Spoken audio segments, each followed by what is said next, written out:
Hello welcome back to my YouTube channel. ಇವತ್ತಿನ ವಿಡಿಯೋದಲ್ಲಿ ಬೇಳೆ ಸಾರು ಮಾಡೋದು ಹೇಗೆ ಅಂತ ನೋಡ್ಕೊಂಡು ಬರೋಣ. ಫಸ್ಟ್ಗೆ 1 ಕಪ್ ಅಷ್ಟು ತೊಗರಿ ಬೇಳೆ ತೊಗೊಂಡು 2 ರಿಂದ 3 ಟೈಮ್ ಸರಿಯಾಗಿ ವಾಶ್ ಮಾಡಿ ಇಟ್ಕೊಳ್ಳಿ. Half an hour ನೆನೆಯಕ್ಕಿಡಿ.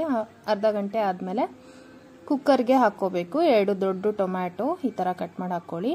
2 ಮೆಣಸಿನ್ಕಾಯಿ, 1 ಹಚ್ಚಿರೋ ಈರುಳ್ಳಿ, 5 ರಿಂದ 6 ಬೆಳ್ಳುಳ್ಳಿ ಹೆಸರು, ಸ್ವಲ್ಪ ಜೀರಿಗೆ, ಸ್ವಲ್ಪ ಅರಿಶಿನ,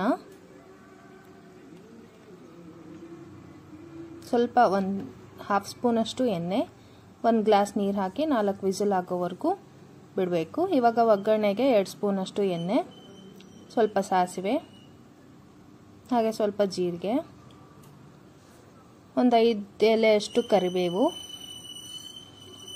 ಇವಾಗ ಬೇಳೆ ಕುದಿಸಿರೋದನ್ನ ಸ್ವಲ್ಪ ಸ್ಮ್ಯಾಶ್ ಮಾಡಿ ಒಗ್ಗರಣೆಗೆ ಹಾಕೊಳ್ಳಿ. 2 ಸ್ಪೂನ್ ಅಷ್ಟು ಖಾರದ ಪುಡಿ, ಅರ್ಧ ಸ್ಪೂನ್ ಅಷ್ಟು ಅರಿಶಿಣ, 1 ಸ್ಪೂನ್ ಅಷ್ಟು ಸಾಂಬಾರ್ ಪುಡಿ, ಹಾಗೆ ರುಚಿಗೆ ತಕ್ಕಷ್ಟು ಉಪ್ಪು ಹಾಕ್ಕೊಂಡು ಕುದಿಯಕ್ಕೆ ಬಿಡಿ. ಇವಾಗ ಸ್ವಲ್ಪ ಕೊತ್ತಂಬರಿ ಹಾಕಿ 5 ನಿಮಿಷ ಕುದಿಯಕ್ಕೆ ಇಟ್ಟರೆ ಸಾಂಬಾರ್ ರೆಡಿ ಆಗುತ್ತೆ. ವೈಟ್ ರೈಸ್ ಜೊತೆಗೆ ತುಂಬ ಚೆನ್ನಾಗಿರುತ್ತೆ. Thank you for watching. Keep supporting us.